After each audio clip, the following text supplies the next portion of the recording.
Good morning, students. আজি আমি অধ্যায় 9 বংশগতি আৰু ক্ৰমবিকাশ যাক ইংলিছত কোৱা হয় হেৰিডিটি এণ্ড ইভলিউশ্যন এই পাঠটি আৰম্ভ কৰিবলৈ গৈ আছোঁ। এই পাঠটি আৰম্ভ কৰাৰ আগতে আমি কিছুমান বস্তু জানি ল'ব লাগিব। ইয়াত মই প্ৰথমতে দিছোঁ বয়সাদৃশ্যতা বা প্ৰকাৰণ। বয়সাদৃশ্যতা মানে হৈছে পাৰ্থক্য। কিহৰ পাৰ্থক্য সেই বস্তুটো আমি জানিব লাগিব। নে একে প্ৰজাতিৰ ভিন ভিন ব্যক্তিৰ মাজত একে প্ৰজাতি মানে হ'ল আমাৰ মানুহ এটা প্ৰজাতি, কিন্তু মানুহৰ যিবোৰ জনসংখ্যা আছে এই জনসংখ্যাৰ মাজত আমি বিভিন্ন ভিন্নতা দেখা পাওঁ, পাৰ্থক্য দেখা পাওঁ। গোটেইবোৰ মানুহ দেখাত একে নহয়, গোটেইবোৰৰ মাজত কিবা এটা নহ'লে কিবা এটা পাৰ্থক্য দেখা যায়। কাৰণ আমি চিনি পাওঁ যে এইজন অমুক মানে এটা পাৰ্থক্য এটা দেখা পাওঁ। দুটা মানুহৰ মাজত আমি এটা পাৰ্থক্য থাকিব যাৰ কাৰণে আমি সিহঁতৰ মাজত পৃথক কৰিব পাৰোঁ, দুটা পৃথক কৰিব পাৰোঁ। এইটো অমুক, এইটো তেনেকৈ। এতিয়া একে পিতৃ মাতৃৰ ভিন্ন ভিন সন্তানৰ মাজতো এই পাৰ্থক্য দেখা দিয়ে। একে পিতৃ মাতৃৰ যিবোৰ সন্তান থাকিব, দুটা থাকিব পাৰে, তিনিটা থাকিব পাৰে, সন্তানৰ মাজতো তাৰমানে এই ভিন্নতাটো আমি লক্ষ্য কৰোঁ। গোটেইবোৰ দেখাত একে নহয় বা সিহঁতৰ যিটো শৈলীবোৰ একে নহয়, সিহঁতৰ সেই এটা ভিন্নতা থাকে। এই ভিন্নতাকে বয়সাদৃশ্যতা বা প্ৰকাৰণ বুলি কোৱা হয়। প্ৰজাতি এটা জীয়াই থাকিবৰ কাৰণে এই ভিন্নতাৰ খুবেই প্ৰয়োজন হয়। এতিয়া ভিন্নতা বা বয়সাদৃশ্যতা বা প্ৰকাৰণ কি কাৰণত সৃষ্টি হয়, ইয়াৰ সৃষ্টি হোৱাৰ কাৰণ কি? ইয়াৰ দুটা কাৰণ মই লিখিছোঁ। প্ৰথমটো দিছে খাদ্য আৰু পৰিৱেশৰ পৰিৱৰ্তন হোৱাৰ বাবে জীৱই পুৰণি চৰিত্ৰৰ কিছু ৰূপান্তৰ ঘটায়। মানে খাদ্য আৰু পৰিৱেশ এই দুটা যদি অলপ সলনি হয়, ধৰা খাদ্যত যদি নাটনি হ'ব লগা হয়, কিছুমান খাদ্য আমি যিখিনি খাদ্য খাই আছোঁ সেইখিনি যদি কালিলৈকে নাটনি হয়, আমি বেলেগ খাদ্য খাবলৈ ল'ম, তেতিয়া আমাৰ যিটো জীৱনশৈলী লাহে লাহে সলনি হ'ব ধৰিব বা ৰূপান্তৰ হ'ব ধৰিব। এতিয়া পৰিৱেশৰ তেনেকৈ যদি পৰিৱৰ্তন হয়, পৰিৱেশটো যদি পৰিৱৰ্তিত হ'ব ধৰে, তেন্তে আমি আমাৰ জীৱনশৈলী বা যিটো ধৰণ কৰণ এইবোৰ আমি সলনি কৰিব লগা হ'ব পাৰে। পৰিৱেশৰ লগত খাপ খুৱাই অভিযোজন কৰে। তাৰমানে কি হয়, আমি প্ৰাণীবোৰে কি কৰোঁ, পৰিৱেশৰ লগত খাপ খুৱাই পিনে নিজকে তাৰমানে অভিযোজিত কৰোঁ। আৰু এই অভিযোজন কৰোঁতে কি হ'ব,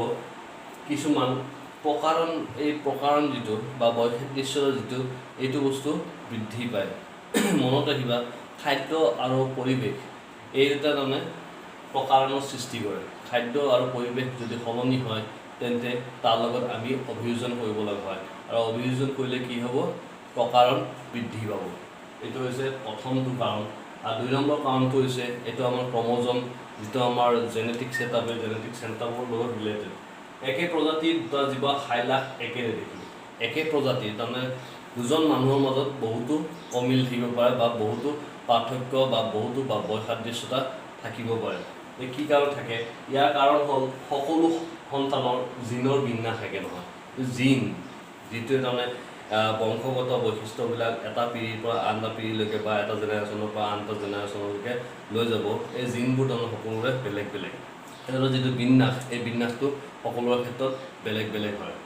তদুপৰি ক্ৰমজমৰ গাঁথনিক আৰু সাংখ্যিক পৰিৱৰ্তনৰ জীৱৰ চাৰিত্ৰিক বৈশিষ্ট্য ভিন্নতা আনে। ক্ৰমজমৰ যিবোৰ গঠন প্লাছ ক্ৰমজমৰ যিবোৰ সংখ্যা, এই সংখ্যাবোৰ সলনি হ'লেও তাৰমানে কি হয়, বৈসাদৃশ্যতা বা পাৰ্থক্য বা প্ৰকাৰণ আমি দেখিবলৈ পাওঁ। এই যিটো কাৰণ, এইটো কোৱা হয় বংশগতি। এই প্ৰকাৰণটো কোৱা হয় বংশগতিক প্ৰকাৰণ বুলি কোৱা হয়। এইটো বংশগতি প্ৰকাৰণ বুলি কোৱা হয়। সেইধৰণে এটা জেনেৰেশ্যন বা আন এটা জেনেৰেশ্যনলৈকে যাব আৰু এইটো সলনি হৈ থাকিব। ইয়াৰ তলত আৰু এটা বস্তু দিছোঁ, যৌন প্ৰজনন প্ৰক্ৰিয়া জড়িত হ'লে প্ৰকাৰণ বা বৈসাদৃশ্যতা বহু পৰিমাণে পৰিলক্ষিত হয়। যৌন প্ৰজনন প্ৰক্ৰিয়াত কি হ'ব, এই বৈসাদৃশ্যতা বা যিটো প্ৰকাৰণ বা পাৰ্থক্য, এই পাৰ্থক্য বেছিকৈ আমি দেখিবলৈ পাওঁ বা বেছিকৈ পৰিলক্ষিত হয়। কাৰণ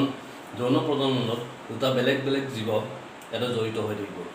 দুয়োটাৰে বস্তুবোৰ তাৰমানে মিল হ'ব, সেইকাৰণে এটা পাৰ্থক্য আমি নতুন জীৱত দেখিবলৈ পাম। দুয়োটা বস্তু তাৰমানে দুয়োটা জীৱৰে যিখিনি বৈশিষ্ট্য আছে, এই বৈশিষ্ট্যখিনি মিল ঘটি পিনে নতুন জীৱটোলৈকে যাব। কিন্তু অযৌন প্ৰজননৰ ক্ষেত্ৰত কি হ'ব? কিন্তু অযৌন প্ৰজনন প্ৰক্ৰিয়াৰ দ্বাৰা বংশবৃদ্ধি কৰা জীৱৰ ক্ষেত্ৰত তেনে বৈসাদৃশ্যতা পৰিলক্ষিত হোৱাটো খুবেই ক্ষীণ। অজন প্ৰজননৰ দ্বাৰা যিখিনি জীৱই বংশ বিস্তাৰ কৰে তেনেবোৰ জীৱৰ ক্ষেত্ৰত আমি বয়সাদৃশ্যতা খুব কমেই দেখা পাওঁ বা নেদেখোঁ কাৰণ এইবোৰত কি হয় একক পিতৃ বা মাতৃ জড়িত হৈ থাকে ইয়াতে দুটা জীৱ জড়িত হৈ নাথাকে এটা জীৱৰ পৰাই আন এটা জীৱৰ সৃষ্টি হ'ব সেইকাৰণে ইয়াতে বয়সাদৃশ্যতা বা প্ৰকাৰণ খুব কম পৰিলক্ষিত হয় এতিয়া এই পাঠটোৰ যিখিনি ৰৈ যোৱা অংশ সেইখিনি আমি আলোচনা কৰিম প্ৰথমতে লৈছোঁ বংশগতি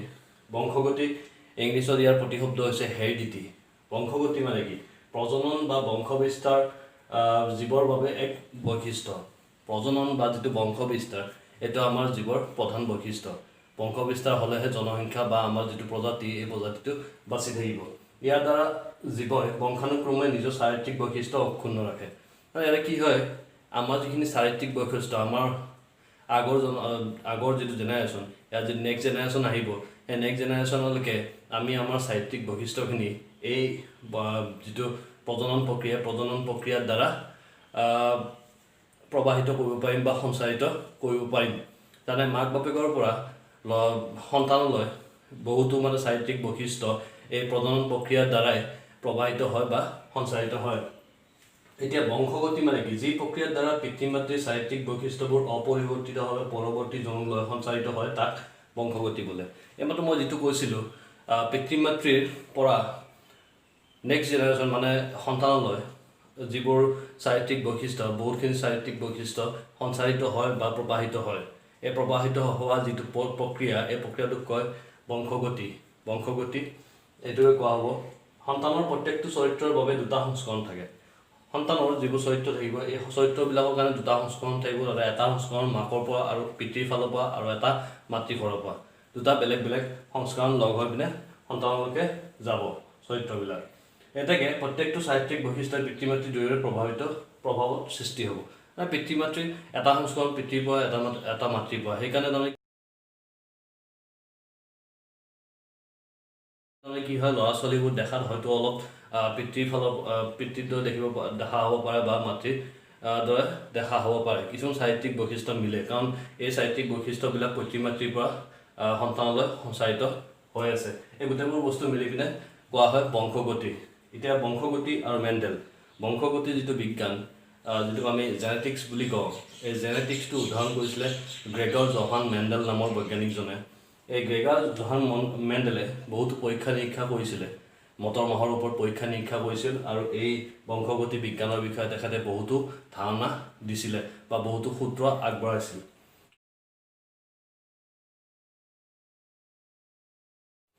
জীৱৰ চাৰিত্ৰিক বৈশিষ্ট্যবোৰ পিতৃ মাতৃৰ পৰা অপত্যজনলৈ কেনেকৈ সঞ্চাৰিত হয় তাৰ বিজ্ঞানসন্মত চিন্তা চৰ্চা পোনপ্ৰথমতে আগবঢ়াইছিল গ্ৰেগৰ জহান মেণ্ডেলে নে চাৰিত্ৰিক বৈশিষ্ট্যবিলাক পিতৃ মাতৃৰ পৰা সন্তানলৈ কেনেকৈ প্ৰবাহিত হয় তাৰ এটা বৈজ্ঞানিক এটা আভাস দিছিলে গ্ৰেগৰ জহান মেণ্ডেলে মনত ৰাখিবা ইয়াক জেনেটিক্সৰ ফাদাৰ অফ জেনেটিক্স বুলি কোৱা হয় Gregor Johann Mendel is the father of genetics মেণ্ডেলে তেখেতৰ পৰীক্ষামূলক অধ্যয়নত মটৰমাহ গছত দেখা পোৱা কেইবাটাও বিপৰীতধৰ্মী চৰিত্ৰ তেওঁ কি লৈছিলে তেওঁ মটৰমাহ গছ নিজৰ পৰীক্ষাটোৰ কাৰণে চিলেক্ট কৰি লৈছিল নিৰ্বাচন কৰিছিল মটৰমাহ গছত নিৰ্বাচন কৰিছিল কাৰণ ইয়াতে বহুতো বিপৰীতধৰ্মী চৰিত্ৰ আমি দেখা পাওঁ আৰু তেনেকুৱা কিছুমান বিপৰীতধৰ্মী চৰিত্ৰ তেখেতে চিলেক্ট কৰি লৈছিল নিৰ্বাচন কৰি লৈছিলে নিজৰ পৰীক্ষাটো চলাই নিবৰ কাৰণে তেনেকুৱা কিছুমান বিপৰীতধৰ্মী চৰিত্ৰ মই ইয়াতে লিখি থৈছোঁ ইয়াৰে কেইটামান হৈছে ঘূৰণীয়া বা সুতৰা বীজৰ ক্ষেত্ৰত ঘূৰণীয়া বীজ বা সুতৰা বীজ তাৰ উপৰি ওখ চাপৰ গছ কিছুমান গছ ওখ কিছুমান গছ চাপৰ লৈছিল বগা বা বেঙুনীয়া ফুল কিছুমান গছত বগা ফুল আছিলে কিছুমান গছত বেঙুনীয়া ফুল আছিল আৰু আন বহুতো চৰিত্ৰ আছিল তেখেতে টোটেল মানে সৰ্বমুঠ 7টা বিপৰীতধৰ্মী চৰিত্ৰ লৈ পিনে এই পৰীক্ষা নিৰীক্ষা যিবোৰ সংকৰণ পৰীক্ষা কৰাইছিলে এক সংকৰণ পৰীক্ষা বা দুই সংকৰণ পৰীক্ষা যিবোৰ আমি মনো হাইব্ৰিড ক্ৰছ বা ড্ৰাই হাইব্ৰিড ক্ৰছ বুলি কওঁ এই পৰীক্ষাবোৰ তেওঁ এই 7টা বিপৰীতধৰ্মী চৰিত্ৰ লৈ পিনে পৰীক্ষাবোৰ চলাইছিল আৰু তেখেতে বহুখিনি সফলতাও লাভ কৰিছিল আমি বংশগতিৰ ওপৰত বিশেষভাৱে আলোচনা কৰাৰ আগতে ইয়াৰ লগত সম্বন্ধত থকা কিছুমান প্ৰয়োজনীয় সংজ্ঞা প্ৰয়োজনীয় শব্দৰ কিছুমান সংজ্ঞা জানি ল'ব লাগিব ইয়াতে কিছুমান মই শব্দ দিছোঁ শব্দবোৰ কিতাপত সাধাৰণতে দিয়া নাই শব্দবোৰ আমি জানি ল'ব লাগিব তেতিয়া আমি বংশগতিৰ আলোচনা কৰিব পাৰিম প্ৰথমটো হৈছে সমৰূপী ক্ৰমোজম সমৰূপী ক্ৰমোজমৰ ইংলিছৰ প্ৰতিশব্দ হৈছে homologous ক্ৰম'জম সমৰূপী মানে হৈছে ইয়াৰ আকাৰ বা গঠন একেই থাকে ইয়াৰ হৈছে জীৱৰ কোষত থকা একে আকৃতি আকাৰ আৰু গঠনৰ ক্ৰম'জমৰ জোৰবোৰক সমৰূপী ক্ৰম'জম বোলে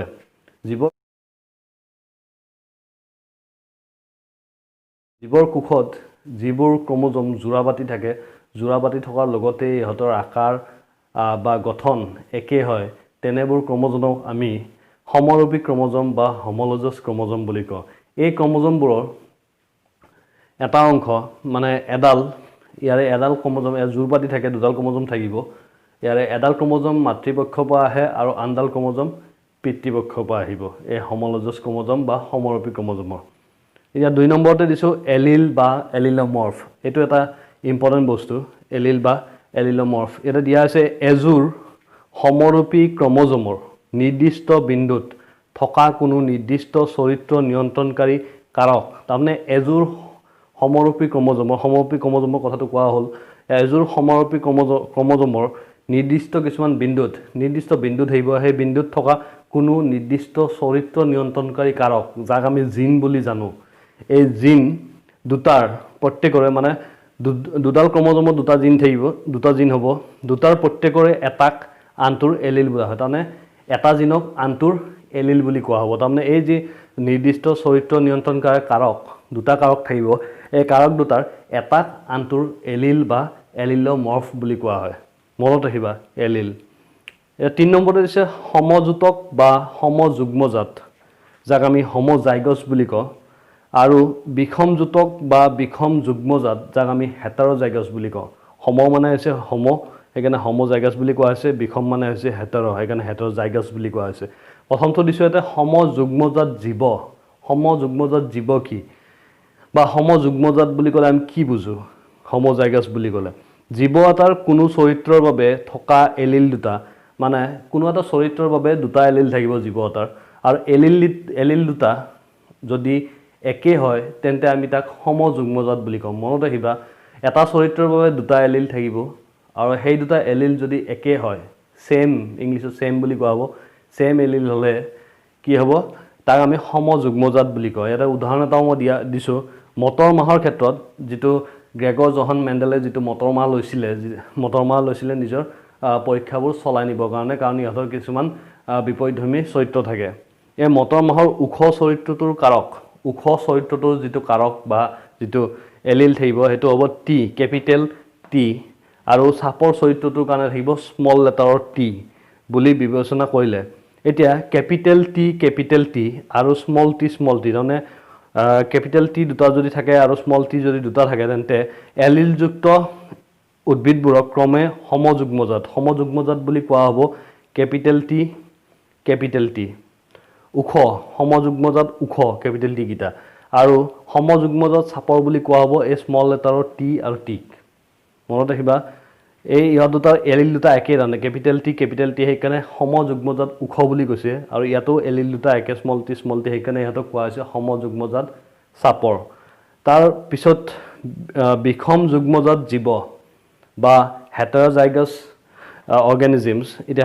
heterozygous বা বিষম যুগ্মজাত বুলি ক'লে আমি কি বুজো জীৱ এটাৰ কোনো চৰিত্ৰৰ বাবে থকা এলিল দুটা যদি একে নহয় আগত যেনেকৈ এলিল দুটা একে আছিল ইয়াতে যদি কোনো চৰিত্ৰৰ বাবে থকা এলিল দুটা একে নহয় তেন্তে আমি তাক বিষম যুগ্মজাত বুলি ক'ম বা heterozygous individual বুলি কোৱা হ'ব এতিয়া উদাহৰণ দিছো মটৰ মাহ গছৰ উখ চৰিত্ৰৰ কাৰণে capital T small tea allele থাকিলে গছবোৰক বিষম যুগ্মজাত গছ বোলে ইয়াতে আছিলে কেপিটেল টি এটো উখ বুজাইছিলে ইয়াতে আছিলে সাপৰটোক স্মল টি ইয়াতে উখটো আকৌ কিহেৰে বুজাইছে কেপিটেল টি স্মল টি ইয়াতে তাৰমানে এলিল দুটা বেলেগ এটা উখ এলিল আছে এটা সাপৰ এলিল আছে কেপিটেল টি স্মল টি কিন্তু এটো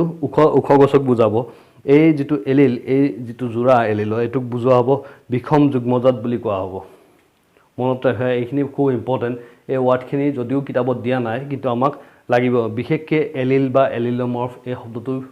প্ৰায় প্ৰয়োজন হয়